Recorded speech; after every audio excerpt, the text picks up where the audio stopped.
नमः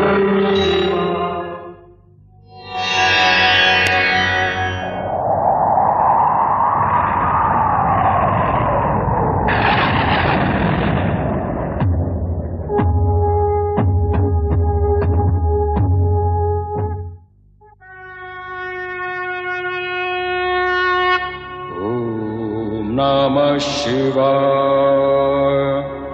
ओम नमः शिवाय। ओम नमः शिवाय। ओम नमः शिवाय। ओम नमः शिवाय। ओम नमः शिवाय। शिवाय। ओम नमः शिवाय। ओम नमः शिवाय। ओम नमः शिवाय।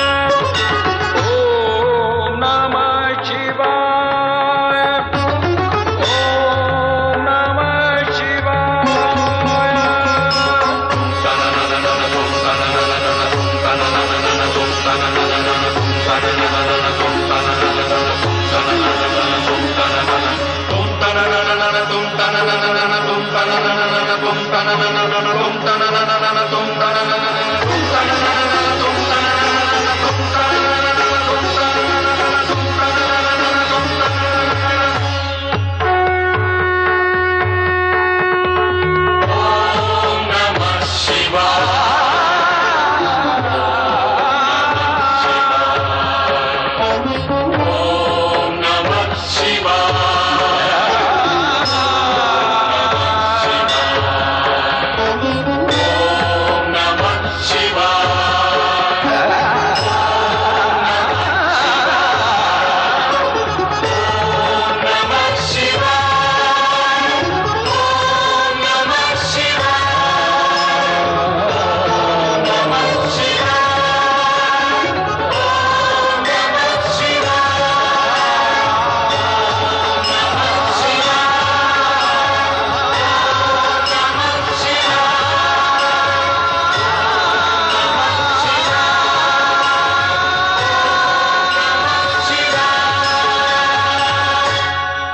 ओम नमः शिवाय।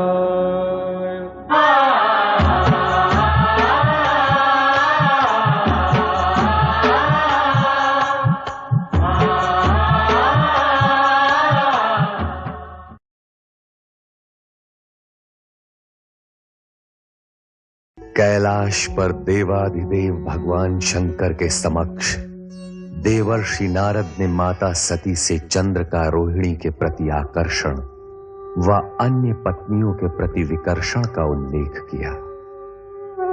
माता सती बहनों की चिंता में निमग्न हो गईं। उधर अर्धरात्रि में रोहिणी अपनी शैया पर बैठी चंद्र की स्मृति में व्याकुल है। ये मुझे क्या हो गया है प्रभु? क्या मेरा जीवन उद्देश्यहीन हो गया है? क्या चंद्र मुझे कभी प्राप्त नहीं होगा? क्या चंद्र मेरी सुध ही नहीं लेगा?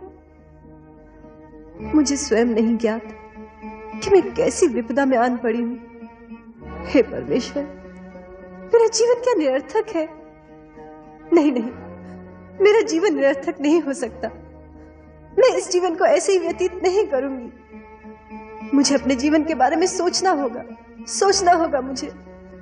मैं अपने चंद्र के बिना नहीं जी पाऊंगी, नहीं जी पाऊंगी, मैं नहीं जी पाऊंगी। हे भगवान, तुम्हें यदि सृष्टि रचना करनी ही थी तो मानव क्यों बनाया? और यदि मानव ही बनाना था तो उसे हृदय क्यों दिया? और यदि उसे हृदय देना ही था प्रभु तो उसमें प्रेम क्यों समोया? ये मेरी सोच से परे है प्रभु। मैं आज तक इसका कारण नहीं जान पाई। मुझ पर कृपा करो प्रभु। मेरे चंद्र से मुझे शीघ्र मिला दो प्रभु।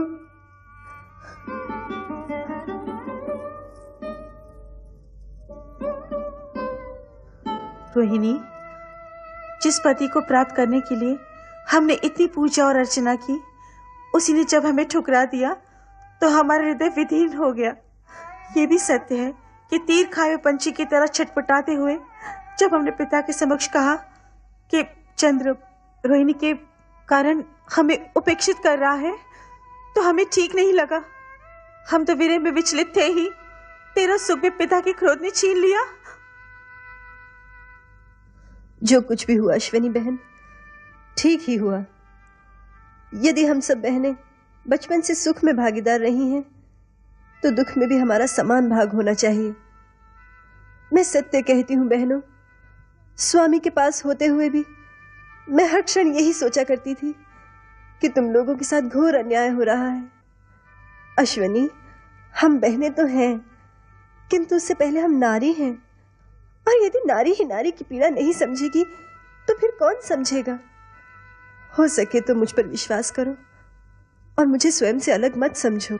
बस करो रोहिणी, अब इस तरह से अपने मन को और मत दुखाओ। होगा वही जो भगवान को स्वीकार होगा। अब तुम विश्राम करो बहन। हाँ रोहिणी, आओ चले।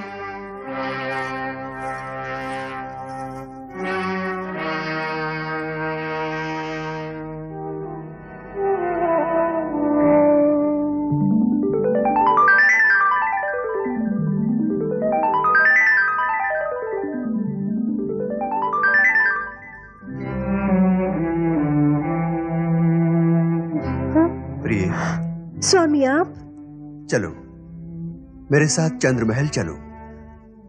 नहीं स्वामी, जब तक आप अपनी अन्य पत्नियों को उनका अधिकार नहीं दे देते, मैं यही रहूंगी। मैं तुमसे प्रेम करता हूं प्रिय, केवल तुमसे, और तुम्हारे अतिरिक्त ये चंद्र किसी और से प्रेम कर ही नहीं सकता। तो फिर आप मुझे भी भूल जाइए स्वामी। मुझे आपके विरह की अग्नि में जलना स्वीकार है, किंतु अपनी ही बहनों का सुख सौभाग्य छीन लेने वाली नीच स्त्री का कलंक लेकर मैं जीना नहीं चाहती। आप तुरंत यहां से चले जाइए स्वामी। तुम्हारे बिना मैं जीवन की कल्पना भी नहीं कर सकता। चंद्र जो दूसरों को शीतलता बांटता फिरता है, आज स्वयं तुम्हारी विरह की अग्नि में दहक रहा है।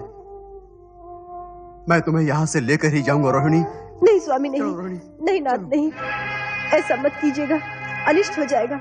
आप मेरे पिताश्री के क्रोध से अवगत नहीं। यदि उन्होंने आपको यहाँ देख लिया तो न जाने क्या होगा। मुझे छोड़ दीजिए स्वामी, छोड़ दीजिए। चंद्र, तेरी ये उदंडता, नीच पापी, छोड़ दे मेरी पुत्री को। ये मेरी पत्नी है और अब आपका इस पर कोई अधिकार नहीं। पत्नियां तो यहाँ तुम्हारी और भी हैं, ले जाना है तो सभी को ले जाओ। विवाह मात्र शरीर के साथ फेरों से नहीं, मन के वर्ण करने से होता है। चलो रोहिणी। ये हट छोड़ दे चंद्र, नहीं तो मैं तुझे श्राप दे दूंगा। नहीं पिताश्री, ऐसा अनर्थ मत कीजिएगा। तो कह अपने इस पापी पति से तुझे तत्काल छोड़ के यहाँ से चला जाए, नहीं तो मेरे क्रोध की ज्वाला इसे भस्म कर देगी। चंद्र अपनी रोहिणी को लिए बिना यहाँ से नहीं जाएगा। यदि ये तेरी हट है तो सुन, अपने जिस पौरुष और सुदर्शन व्यक्तित्व पर तू फूला फूला फिरता है, उसे क्षय रोग नष्ट कर देगा, नष्ट कर देगा। ये मेरा श्राप है। स्वामी,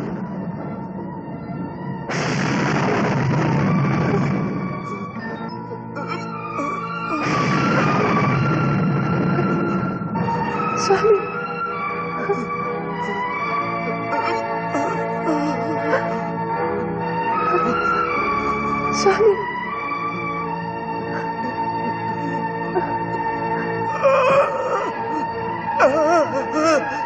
स्वामी, स्वामी, स्वामी, नहीं स्वामी, नहीं स्वामी, आंखें खोलिए स्वामी, स्वामी, नहीं स्वामी, स्वामी, स्वामी,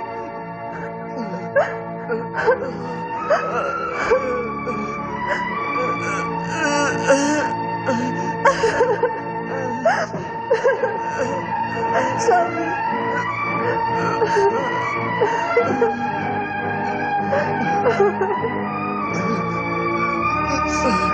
स्वामी, स्वामी, कुछ बोलिए स्वामी। देवराज, देवराज, देवराज, गुरु बृहस्पति, देवराज इंद्र, देवी इंद्राणी और समस्त देवतागण, अत्यंत कष्टकारक समाचार है। कष्टकारक समाचार? ऐसी क्या अनहोनी हो गई वायुदेव? प्रजापति दक्ष के शाप के फलस्वरूप चंद्रदेव क्षयग्रस्त होकर निस्तेज हो गए हैं। उनके प्रकाश के अभाव में पृथ्वीलोक और नक्षत्र लोक में मलिनता छा गई है। वातावरण प्रदूषित होने लगा है और सृष्टि की व्यवस्था का संतुलन बिगड़ता जा रहा है। देव,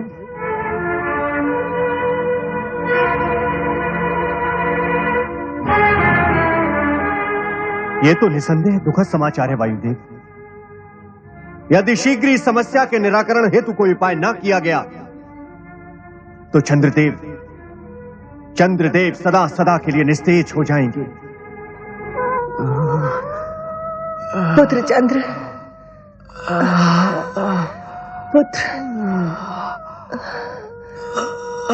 पुत्र चंद्र। वही हुआ जिस बात का मुझे भय था। दक्ष के इस कठोर शाप के आगे हमारे सभी मंत्र, यज्ञ, हवन कोई प्रभाव नहीं दिखा पाएंगे। हम वो अभागे माता पिता हैं जिनकी आंखों के सामने उनके पुत्र को। नहीं, ऐसा मत कहिए स्वामी, ऐसा सोचे भी नहीं। माँ जननी होती है, उसमें सृजन की शक्ति होती है। वह अपनी संतान के लिए मृत्यु से भी संघर्ष कर सकती है। मैं भी अपने पुत्र का अनिष्ट नहीं होने दूंगी। परमपिता, क्या चंद्र सदा के लिए अस्त हो जाएगा? क्या आप नक्षत्रों को नए सिरे से अपने मार्ग निश्चित करने होंगे? कुछ तो कीजिए। हे सृष्टिकर्ता, आपकी सृष्टि पर संकट मंडरा रहा है। ये सत्य है, चंद्र से अपराध हुआ है, और यह भी सत्य है कि दक्ष ने क्रोध में आकर अपने अपराधी जामाता को श्राप दे डाला। उसे यह भी ध्यान न रहा कि चंद्र मात्र दक्ष का जामाता नहीं, सृष्टि का एक आवश्यक यंत्र भी है। उसके न रहने से पृथ्वी का संचालन डामाडोल भी हो सकता है। किंतु तो क्या सृष्टि समाप्ति के कगार पर पहुंचने वाली है परमपिता? मुझे ऐसा प्रतीत होता है कि सृष्टि की रचनात्मक शक्तियों का यह द्वंद्व एक सीमा से आगे नहीं बढ़ेगा। इस दशा में मुझे विचार करना होगा। विचार।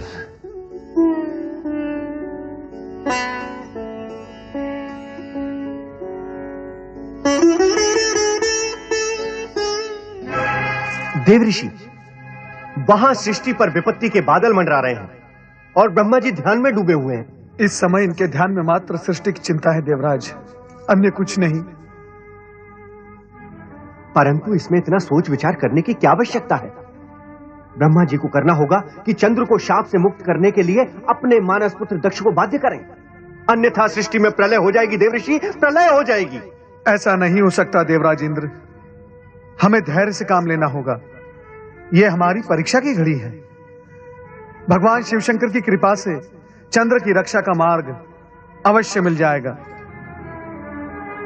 हमारा हृदय टूट चुका है माते।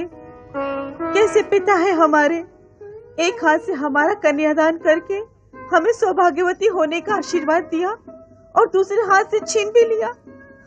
माते, उनसे कहो कि हमें पति का प्रेम नहीं, उनकी आयु और हमारा सौभाग्य चाहिए। पिता अपना श्राप लौटा ले और हमें हमारा पति दे दे। वे जैसे भी है, हम उनके साथ जीवन निर्वाह करेंगे। तुम्हें कैसे समझाएं पुत्रियों? दिया हुआ श्राप लौटाया नहीं जा सकता, ये असंभव है।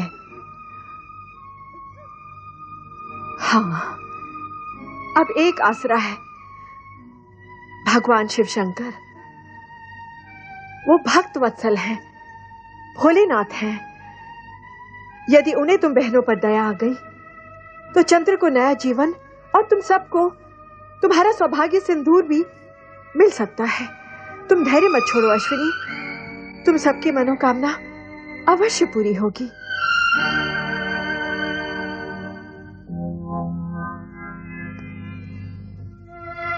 ये मौन कैसा? क्या मैं इस मौन का कारण जान सकता हूं? महारानी, कोई मेरे प्रश्न का उत्तर क्यों नहीं देता? आपके प्रश्न का उत्तर मैं देती हूँ पिताश्री। देखिए देखिए इन्हें, ये आपकी वही प्रिय पुत्रियां हैं जिनके सौभाग्य चंद्र पर दक्ष नाम का ग्रहण लग गया है, जो चंद्र को निगल जाना चाहता है। पुत्री! क्रोधित मत होइए पिताश्री, और इतना मंगल करने के पश्चात आपको मुझे पुत्री कहने का भी कोई अधिकार नहीं। मैं जा रही हूँ अपने पति के पास। तुम वहां नहीं जाओगी, और यदि तुमने मेरी आज्ञा की अवहेलना की तो आप मुझे भी श्राप दे दीजिएगा। इससे अधिक आप कर भी क्या सकते हैं? माते, जीवन मृत्यु के इन संघर्ष क्षणों में मैं अपने पति को एकाकी नहीं छोड़ सकती। मैं जा रही हूँ। रोहिणी, यदि तुमने इस महल की चौखट भी लांगी तो मैं तुम्हें श्राप दे दूंगा। बस कीजिए बस। यदि आप इन पुत्रियों के पिता हैं तो मैं माता हूँ। प्रसव पीड़ा आपने नहीं, मैंने सही है। यदि आपने अपने मुख से एक भी अपशब्द कहा तो मैं यही की यही अपने प्राण त्याग दूंगी। हाँ।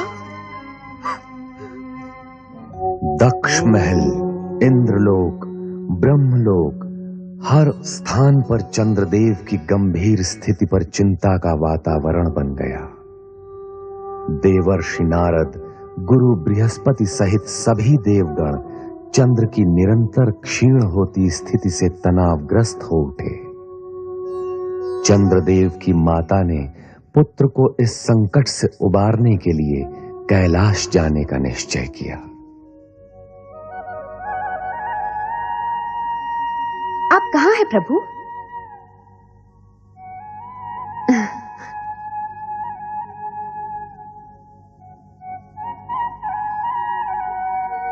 आपके चरणों में मेरी पूजा स्वीकार हो प्रभु। नंदी, भृंगी, शिवगणों, प्रणाम सती माता।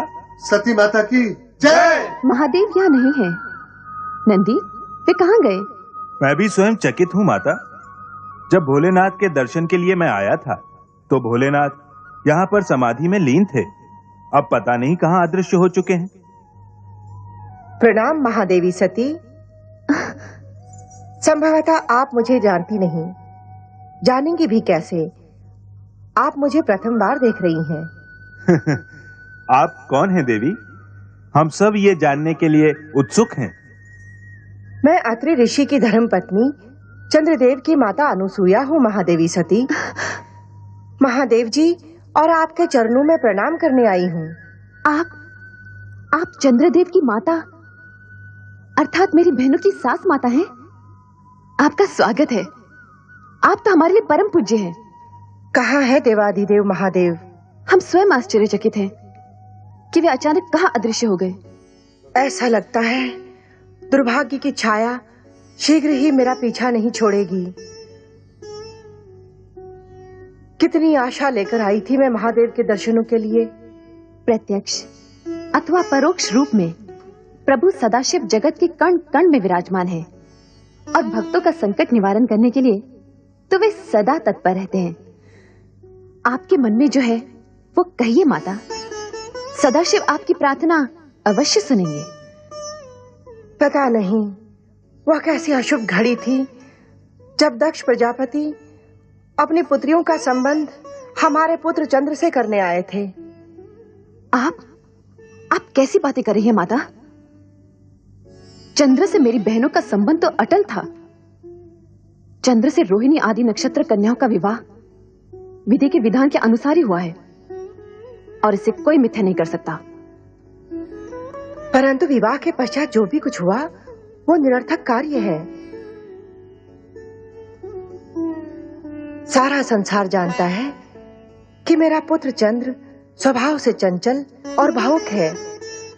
तुम्हारी सभी बहनों में से रोहिणी ही उसे सबसे अधिक प्रिय है और उसी का परिणाम आज चंद्र भुगत रहा है। क्या हुआ चंद्रदेव को? तुम्हारे पिता दक्ष प्रजापति ने क्रोधित होकर चंद्र को शाप दे डाला है, क्षय रोग से ग्रस्त होने का। अब इस संकट से महादेव के अतिरिक्त हमें और कोई नहीं बचा सकता। पिताश्री, ये आपने क्या कर दिया? अपने ही जामाता को श्राप देकर अपनी पुत्रियों को वैधव्य की काली छाया की ओर ढकेल दिया। किंतु माता,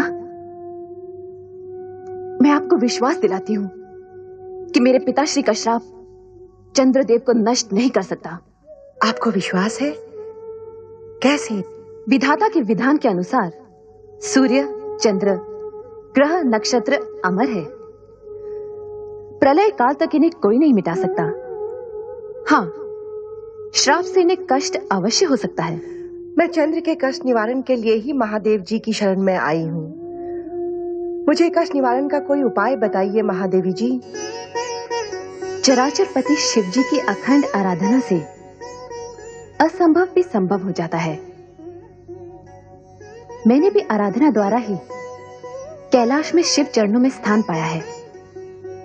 श्राप का प्रभाव नष्ट करने का एक ही उपाय है, और वो है मृत्युंजय महादेव की आराधना। ओम नमः शिवाय, मृत्युंजय महादेवाय नमोस्तुते।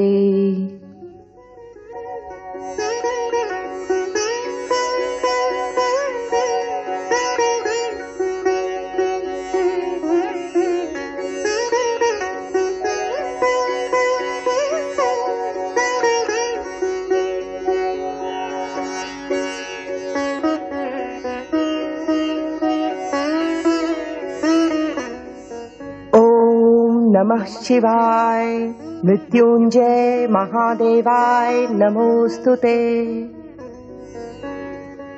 परमपिता ब्रह्मा, आपने शिव आराधना करके चंद्र की श्राप मुक्ति का उपाय अवश्य जान लिया होगा। कृपया हमें बताएं।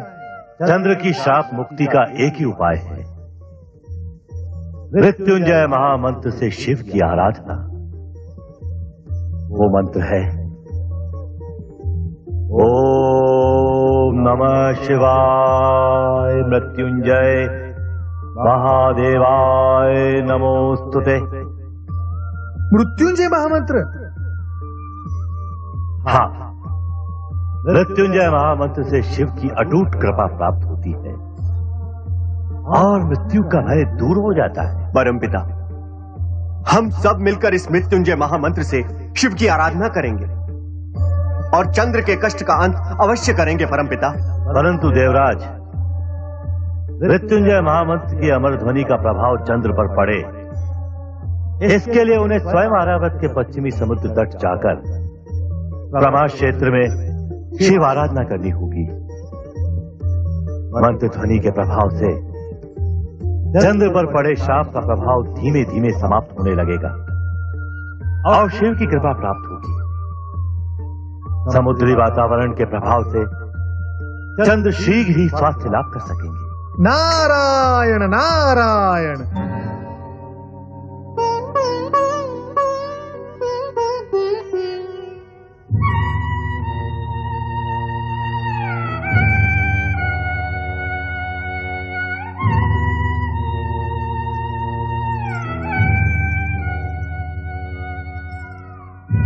स्वामी, आपकी ये दुर्दशा मेरे ही कारण हुई है। इसके लिए मैं अपने आप को कभी क्षमा नहीं करूंगी। रोहिणी बहू, इस तरह अपने आप को दंडित करने से कुछ नहीं होगा। हम दोनों को मिलकर ही चंद्र को बचाने का उपाय करना होगा। माताश्री,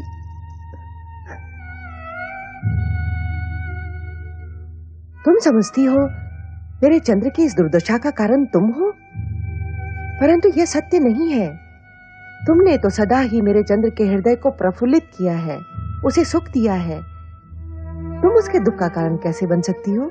माते, मुझे ज्ञात है तुम्हारी बहनों के प्रति उपेक्षा दिखाकर चंद्र ने उचित नहीं किया, परंतु इसके लिए मैं उसे दोषी नहीं समझती हूँ। परंतु माते, सारा दोष मेरा है। ये आप क्या कह रही हैं माते? तुम्हारे पिता दक्ष प्रजापति का प्रस्ताव ही मुझे स्वीकार नहीं करना था, जिसमें उन्होंने अपनी 27 कन्याओं का विवाह मेरे चंद्र के साथ करने की बात कही थी। परंतु आपने और पिताश्री ने तो कहा था कि ये विधाता का अटल विधान है इसे कोई नहीं बदल सकता। दुर्भाग्य को विधि का अटल विधान बताकर किसी भूल से मुक्ति नहीं पाई जा सकती रोहिणी। भूल तो भूल ही होती है और भूल का परिणाम जाने अनजाने सभी को भुगतना पड़ता है। तो मेरी बहनों की उन आकांक्षाओं का क्या होता? उन्होंने भी तो मेरे समान चंद्रदेव को मन ही मन पति स्वीकार कर लिया था।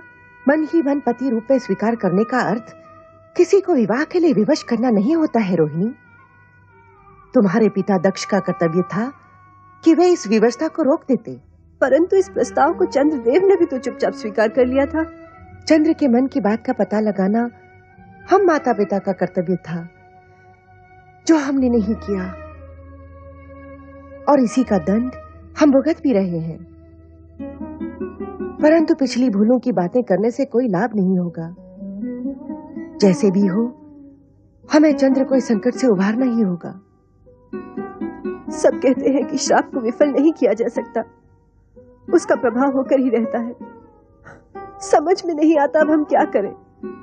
इसी कारण मैं शिव शंकर की शरण में कैलाश गई थी, परंतु दुर्भाग्य से वहां भी मुझे उनके दर्शन नहीं हुए। सती बहन तो वहां आपको अवश्य मिली होंगी। हाँ, उन्हीं का दिया विश्वास लेकर मैं कैलाश से लौटी हूँ। सती ने कहा है, शिव की आराधना कभी व्यर्थ नहीं जाती। चंद्र के प्राण रक्षा हेतु अब हमें शिव की आराधना करनी होगी। यही एकमात्र उपाय है। अवश्य माताश्री, इस आराधना में मैं भी आपके साथ हूँ। बेटी, मैं चंद्र की माता हूँ और तुम धर्म पत्नी।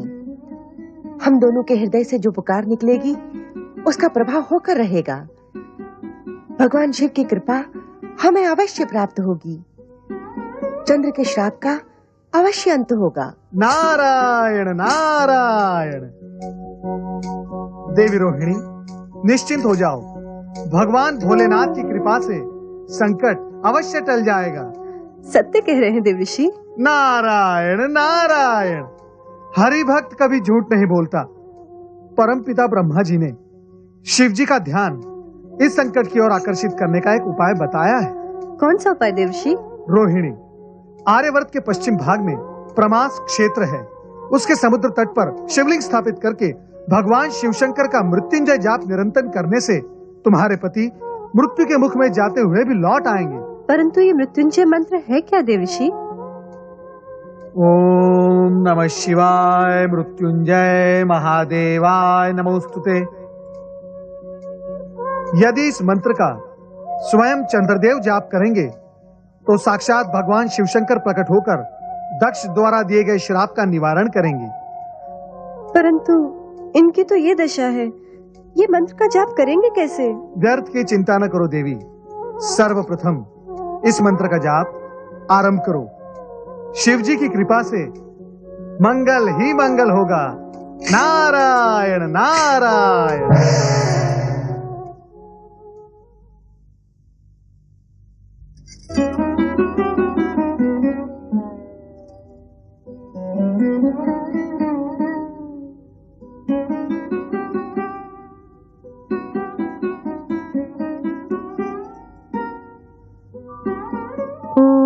नमः शिवाय मृत्युंजय महादेवाय नमोस्तुते।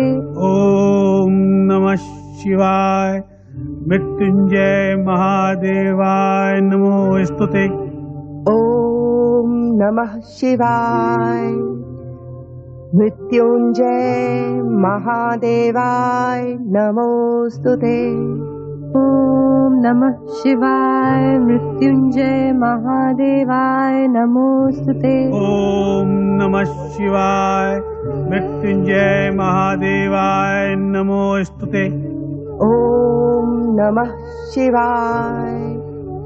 शिवाय मृत्युंजय महादेवाय नमोस्तुते।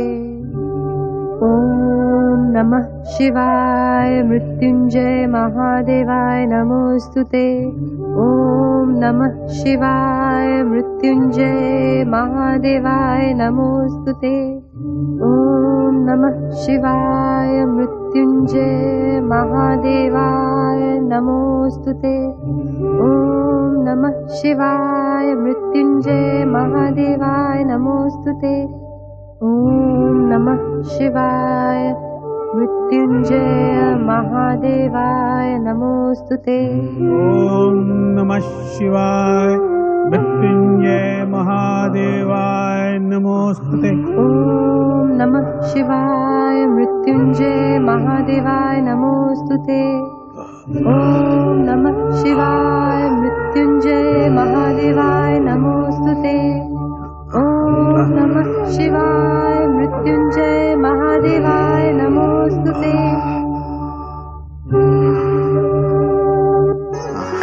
स्वामी स्वामी आप माताश्री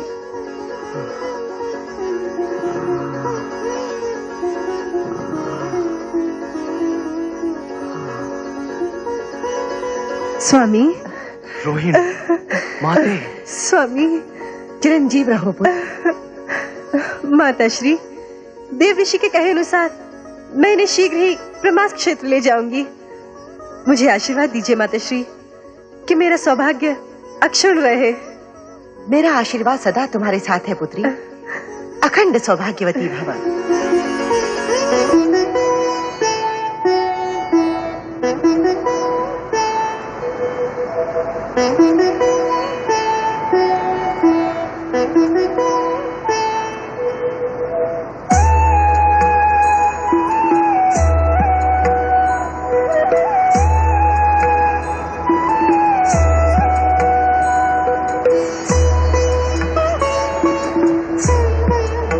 हे जलदेव मेरे पति की रक्षा करना।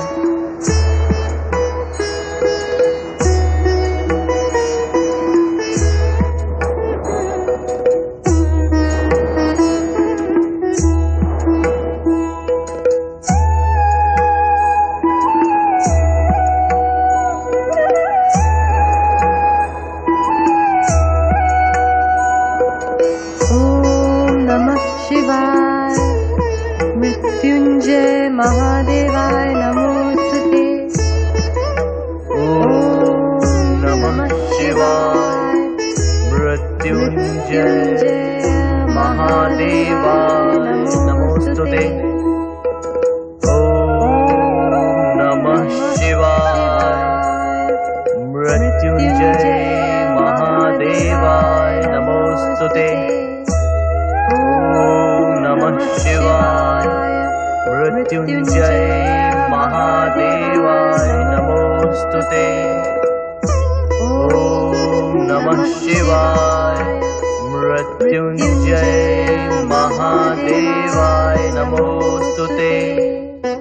ओम नमः शिवाय मृत्युंजय महादेवाय नमोस्तुते। ओम नमः शिवाय मृत्युंजय महादेवाय नमोस्तुते। ओम नमः शिवाय मृत्युंजय महादेवाय नमोस्तुते। स्वामी इस शिव मंत्र का निरंतर जाप करते रहें जब तक भगवान शिव की हम पर कृपा न हो। नमः शिवाय मृत्युंजय महादेवाय नमोस्तुते। ओम नमः शिवाय मृत्युंजय महादेवाय नमोस्तुते। ओम नमः शिवाय मृत्युंजय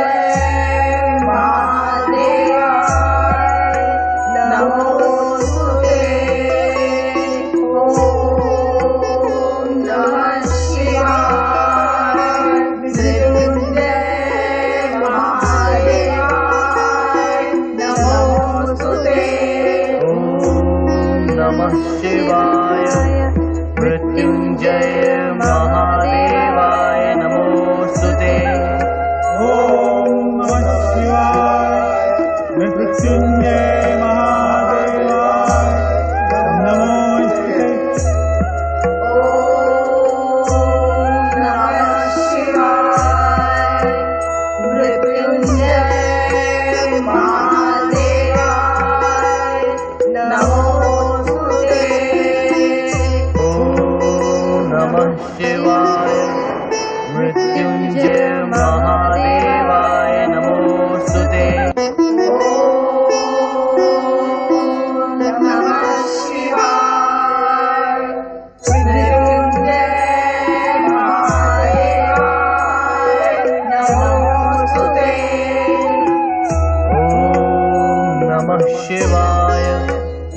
मृत्युंजय महादेवाय नमोस्तुते। ओम नमः शिवाय। मृत्युंजय महादेवाय नमोस्तुते। ओम नमः शिवाय। मृत्युंजय महादेवाय नमोस्तुते। ओम नमः शिवाय। मृत्युंजय महादेवाय नमोस्तुते। देवी। स्वामी, स्वामी, श्रापग्रस्त चंद्र के संकट का निवारण कीजिए, अन्यथा मेरी बहनों के साथ ही सृष्टि में भी अनर्थ व्याप्त हो जाएगा। प्रलय आने का कोई संशय नहीं रहेगा। चिंता न करो प्रिय, चंद्र को दिए हुए श्राप का परिमार्जन अवश्य ही होगा। ओम नमः शिवाय। मृत्युंजय महादेवाय नमोस्तुते। ओम नमः शिवाय। मृत्युंजय महादेवाय नमोस्तुते। ओम नमः शिवाय। मृत्युंजय महादेवाय नमोस्तुते। ओम नमः शिवाय। मृत्युंजय महादेवाय नमोस्तुते। ओम नमः शिवाय। मृत्युंजय महादेवाय नमोस्तुते। चंद्रदेव,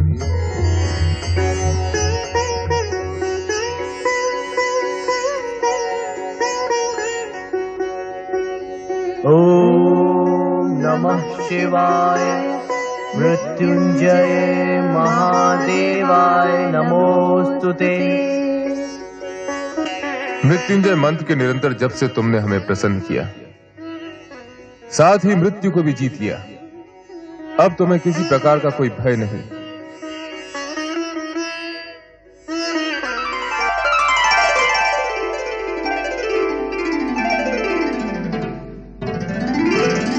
मैं श्राप के प्रभाव से मुक्त हो गया। श्राप मुक्त हो गया प्रभु। पूर्ण रूप से नहीं, किंतु शाप का किंचित मात्र प्रभाव तुम पर अवश्य रहेगा। वो कैसे प्रभु? इस कारण कि प्रत्येक मास के कृष्ण पक्ष में तुम क्षीण होकर अमावस्या तक आकाश से अदृश्य हो जाओगे, किंतु मेरे वरदान के प्रभाव से शुक्ल पक्ष में तुम्हारा तेज बढ़ने लगेगा और पूर्णिमा आने पर तुम पुनः अपना स्वाभाविक रूप प्राप्त कर लोगे। मंगल हो। भगवान, आज्ञा हो तो एक निवेदन करूं? कहो। जिस शिव ज्योति ने आज मेरे रोग का निवारण करके मुझे नवजीवन प्रदान किया, वही आपके अन्य भक्तों की प्राणघातक रोगों से रक्षा करे। अतः निवेदन है कि आपकी ये ज्योति यहीं विराजमान रहे और आने वाले युगों युगों तक शिव भक्तों का कल्याण करती रहे। तथास्तु।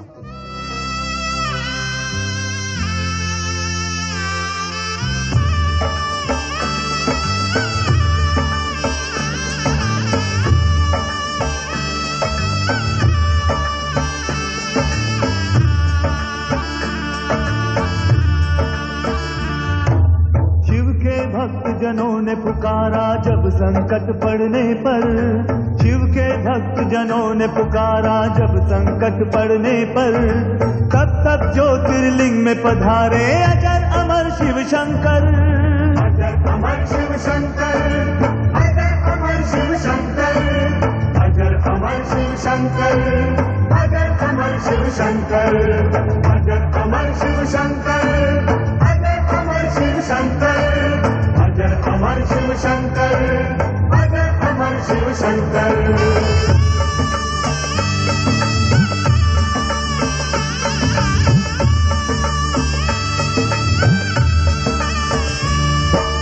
राजा दक्ष ने चंद्रदेव को क्रोध में श्राप दिया था, ब्रह्माज्ञा से चंद्रदेव ने शिव का जाप किया था। चंद्रदेव को शाप से मुक्ति देने स्वयं शिव आए, चंद्र का यश बढ़ाने यही वो सोमेश्वर कहलाए। सौराष्ट्र के सोमनाथ की महिमा होती नहीं बखान, जिनके स्मरण से मिल जाता है मन चाहा वरदान। सोमनाथ जी नए रूप में आज भी मन को भाए, इनके दर्शन करने से ही रोग निकट न आए। सोमनाथ शिव की जय हो, सोमनाथ शिव की जय हो, सोमनाथ शिव की जय हो, सोमनाथ शिव की जय हो, सोमनाथ शिव की जय हो, सोमनाथ शिव की जय हो, सोमनाथ शिव की जय हो, सोमनाथ शिव की जय हो।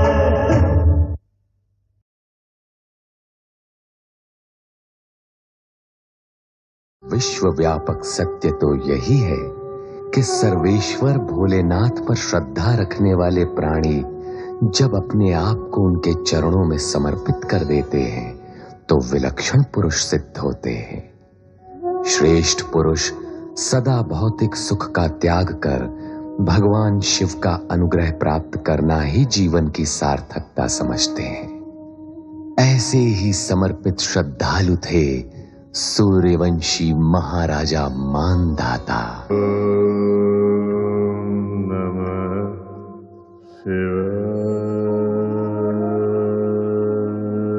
नारायण नारायण नारायण, जय जय नारायण नारायण नारायण।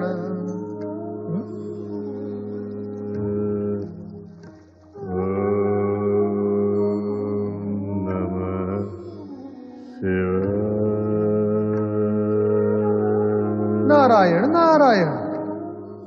नदी के बीच द्वीप पर खड़े होकर भगवान भोलेनाथ की कठोर तपस्या करने वाला ये प्राणी कौन है?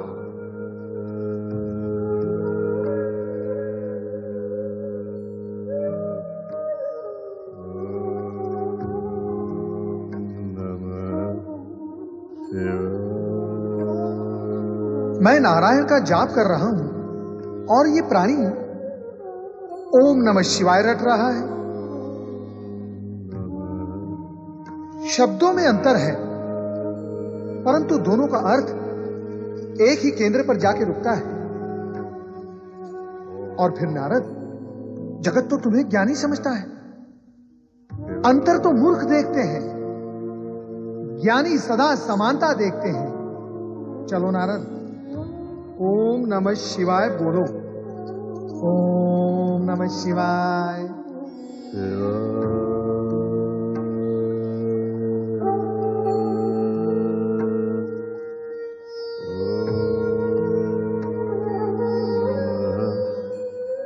ये तो राजा मानधाता है, भगवान शिव के अनुग्रह को प्राप्त करने के इच्छुक।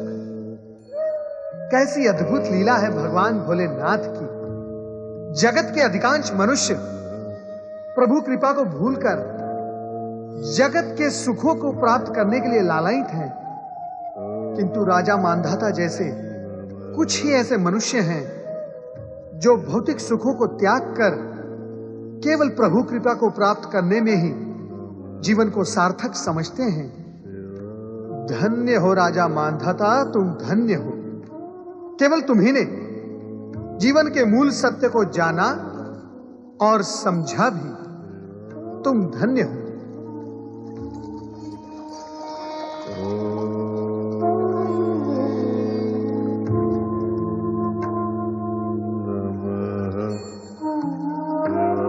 राजन, राजन,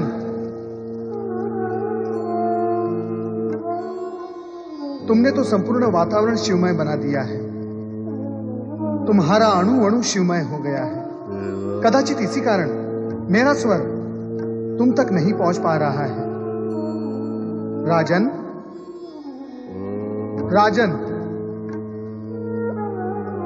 अणु अणु क्या, ये तो तन, मन और चेतना से शिवमय होकर शिव जी की भांति समाधि में लीन हो गए हैं।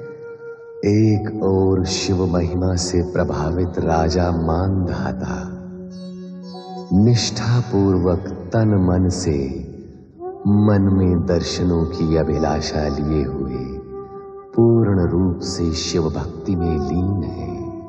मैं बड़ा हूं। मैं हाँ? ये क्या हो रहा है? विंध्याचल महाराज तो सुमेरु से भेंट करने गए थे, फिर ये किस विवाद में फंस गए? मैं नहीं मानता। तुम्हारे ना मानने से भला क्या होता है? तो तुम्हारे मानने से क्या होता है? नारायण नारायण, विवाद, वो भी नारद की अनुपस्थिति में। ना आनंद होगा ना अर्थ होगा उसमें। ठहरो भक्तों, नारद आया। मेरी मान्यता ही सर्वोपरि है। मैं इस संसार का सबसे बड़ा पर्वत हूँ। मुझे ही पर्वत सम्राट, पर्वतराज का सम्मान प्राप्त होना चाहिए। तुम्हारे इस चाहिए का तो विशाल सागर की भांति कोई और छोर ही नहीं है। नारायण नारायण, तुम मुझे ये बताओ कि तुम्हें पर्वत सम्राट का सम्मान क्यों मिलना चाहिए? इसलिए कि मैं पर्वतों में सबसे बड़ा हूँ। अच्छा, यह असत्य समाचार आपको किसने दिया? इसमें असत्य क्या है? सत्य भी क्या है? नारायण नारायण, सत्य है भी तो केवल इतना कि हिमालय राज ही सबसे श्रेष्ठ एवं सबसे बड़े पर्वत हैं, इसीलिए पर्वतों के राजा हैं। नहीं, ऐसा नहीं है। क्रोध करने से आकार छोटा हो जाएगा सुमेरु, और फिर तुम बाल पर्वत ही रह जाओगे। देव ऋषि, अपनी भाषा पे नियंत्रण रखें। वो तो तभी संभव होगा जब तुम अपने क्रोध पर नियंत्रण रखोगे। वो इनके लिए संभव नहीं है देव ऋषि। विंध्याचल, अपने से बड़ों के प्रति असम्मान की भावना रखना तुम्हें शोभा नहीं देता। यही तो मैं भी आपसे कह रहा था कि स्वयं को पर्वतराज मानकर हिमालय राज के प्रति असम्मान प्रकट करना आपको शोभा नहीं देता। जहां असत्य को सत्य मान लिया जाए, वहां अधिक देर ठहरना उचित नहीं होता। मैं जा रहा हूं, किंतु ये बात सत्य है कि मैं ही हूं पर्वतराज। केवल मैं ही हूं पर्वतराज, केवल मैं ही हूं पर्वतराज। सुमेरुराज, सुनिए तो। नहीं, देखिए, आप हमारे अतिथि हैं, इस तरह क्रोधित होकर मत जाइए। सुमेरुराज, रुक जाइए।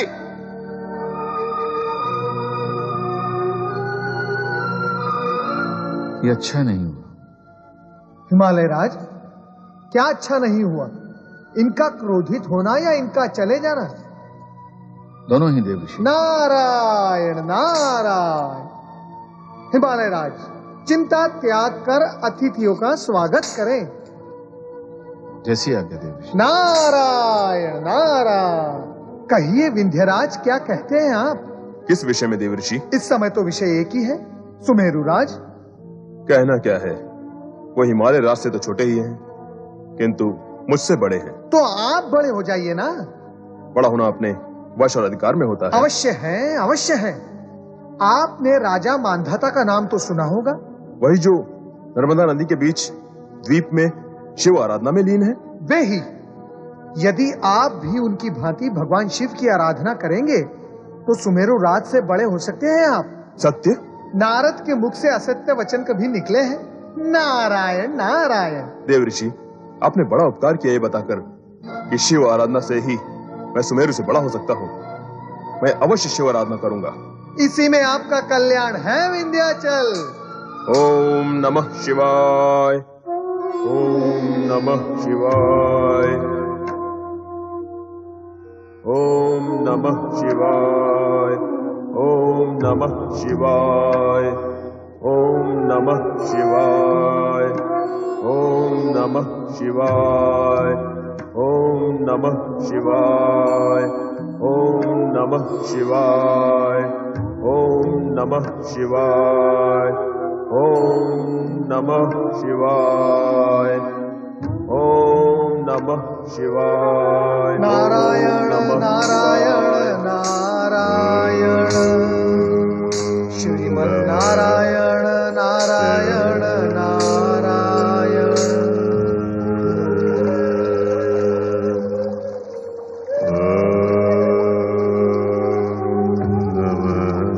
राजा मानधाता, नारायण नारायण नारायण, श्रीमन्नारायण नारायण नारायण।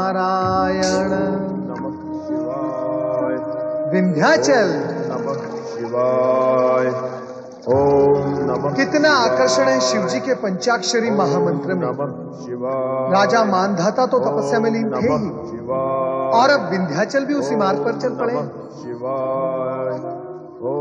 किंतु विंध्याचल में राजा मानधाता जैसी तन्मयता और समर्पण भाव कहाँ। नारायण नारायण नारायण श्रीमन नारायण नारायण नारायण। ओम नमः शिवाय, ओम नमः शिवाय, ओम नमः शिवाय, ओम नमः शिवाय, ओम नमः शिवाय, ओम नमः शिवाय, ओम नमः शिवाय, ओम नमः शिवाय। ओम नमः शिवाय। देव ऋषि प्रणाम। वंदन स्वीकार कीजिए देव ऋषि। कल्याण भव। देवर्षि प्रणाम। प्रणाम। कल्याण भव भृंगी। अब देवेश्वर समाधि से जागेंगे? अवश्य जागेंगे। देवर्षि स्वामी को जगाइए ना। क्या तुम सब ये समझते हो कि मैं यहाँ देवेश्वर को समाधि से जगाने आता हूँ? नहीं देव ऋषि, हम तो ये समझते हैं जब स्वामी को जागना होता है तभी आप प्रकट होते हैं।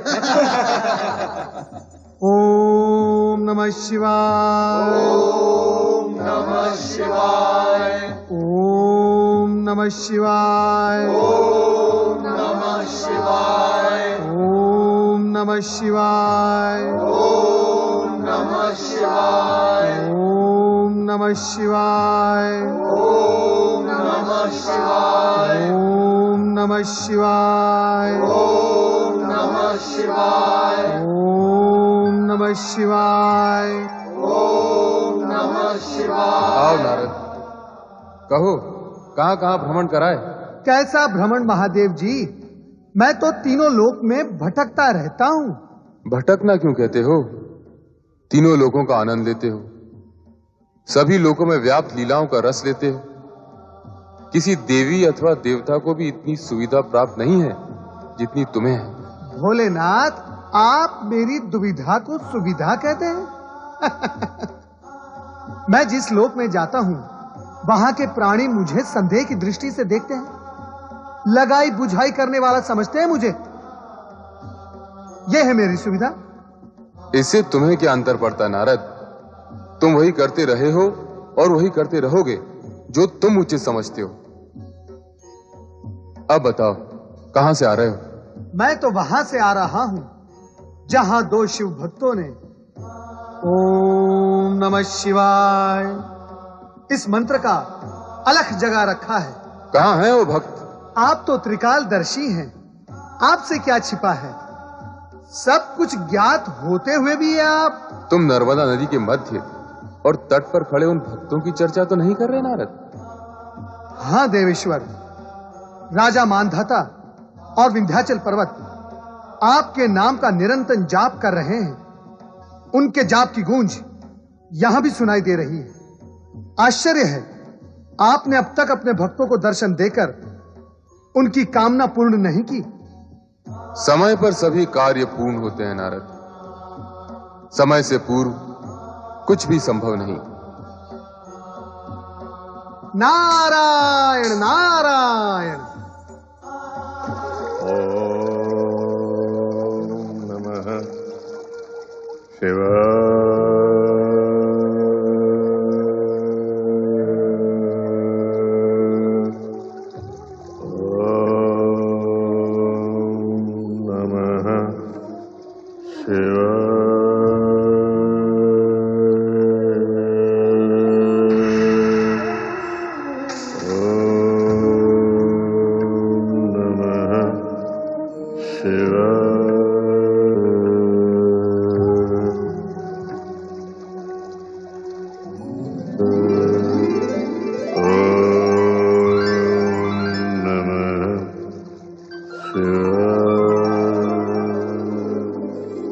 वत्स मंधाता,